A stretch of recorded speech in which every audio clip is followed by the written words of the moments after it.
ভারতের শতকোটি হিন্দুদের দাপটের মাঝেও অনেক মুসলমান সফল হয়েছেন। সীমিত সুবিধার মধ্যেও ভারতের কিছু মুসলমান নিজ নিজ চেষ্টায় সম্পদের পাহাড় গড়েছেন। তাই ভারতের শীর্ষ ধনীদের তালিকায় হিন্দু ধনীদের সাথে টেক্কা দিচ্ছে কিছু মুসলিম নাম। ভারতের তেমনই কিছু মুসলিম ধনীদের সম্পর্কে জেনে নেওয়া যাক। ভারতের মুসলিম ধনীদের তালিকায় সবার প্রথমে আসবে আজিম প্রেমজির নাম। আজিম প্রেমজি ভারতের বিশিষ্ট শিল্পপতি। তার সম্পত্তির পরিমাণ 22.6 বিলিয়ন মার্কিন ডলার। আজিম প্রেমজি 1945 সালের 24 জুলাই মুম্বাইয়ের এক মুসলিম পরিবারে জন্মগ্রহণ করেন। তিনি উইপ্রো লিমিটেডের প্রতিষ্ঠাতা। উইপ্রো হল ভারতের গ্লোবাল আইটি প্রতিষ্ঠান। বাণিজ্যে বিশেষ অবদানের জন্য 2005 সালে ভারত সরকার প্রেমজিকে পদ্মভূষণ উপাধিতে ভূষিত করে। 2017 সালে ইন্ডিয়া টুডে ম্যাগাজিন তাকে পৃথিবীর 50 জন প্রভাবশালী ব্যক্তিত্বের মধ্যে নবম স্থানে রাখে। আজিম প্রেমজি হলেন প্রথম ভারতীয় যিনি ওয়ারেন বাফেট এবং বিল গেটসের আহ্বানে দ্য গিভিং প্লেজে স্বাক্ষর করেন। এই প্লেজ সারা বিশ্বে ধনী এবং প্রভাবশালী ব্যক্তিদেরকে পিছিয়ে পড়া দেশগুলোর উন্নতির জন্য দান করতে আহ্বান করে। আজিম প্রেমজি বিভিন্ন সামাজিক কাজের জন্য ব্যাপক অর্থ বিলিয়ে দিয়েছেন।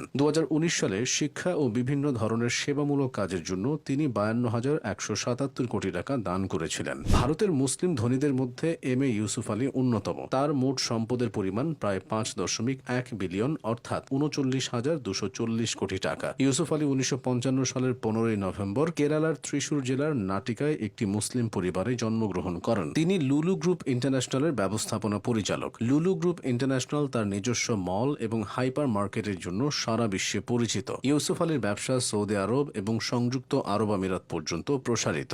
ভারতের শীর্ষ ধনীদের তালিকায় বলিউড বাদশাহ শাহরুখ খানের নাম বারবার উঠে এসেছে। শাহরুখ খান 1965 সালের 2 নভেম্বর দিল্লির এক মুসলিম পরিবারে জন্মগ্রহণ করেন। শাহরুখের মোট সম্পদের পরিমাণ 77 কোটি ডলার বা 7,953 কোটি টাকা। কিং খান সম্পদের পরিমাণে টম ক্রুজ, জর্জ ক্লুনির মতো হলিউডের তারকাদেরকেও ছাড়িয়ে গেছেন। শাহরুখ খানের স্থাবর অস্থাবর সম্পত্তির পরিমাণ অঢেল। মুম্বাইতে শখ করে তিনি মান্নাত নামের যে প্রাসাদ বানিয়েছেন তার বর্তমান বাজার দর হিসাব করা কঠিন। অনেকেই ধারণা করেন প্রাসাদটির মূল্য 200 কোটি টাকারও বেশি। অথচ তিনি মুম্বাই এসেছিলেন একেবারে খালি হাতে। সেখান থেকে হয়েছেন এশিয়ার শীর্ষ ও বিশ্বের অন্যতম ধনী অভিনেতা। ভারতের আরও এক মুসলিম ধনী হলেন ইরফান রাজাক। তিনি ভারতের বিখ্যাত আবাসন ব্যবসা প্রতিষ্ঠান প্রেস্টিজ গ্রুপের ম্যানেজিং ডিরেক্টর। ইরফান রাজাকের মোট সম্পদের পরিমাণ প্রায় 1.23 বিলিয়ন মার্কিন ডলার। তিনি তার ব্যবসায়িক দূরদর্শিতার কারণে বেশ কিছু পুরস্কার পেয়েছেন। 2008 সালে ব্যবসায়িক শ্রেষ্ঠত্বের জন্য তিনি রিয়েল এস্টেট এক্সেলেন্স অ্যাওয়ার্ড পান।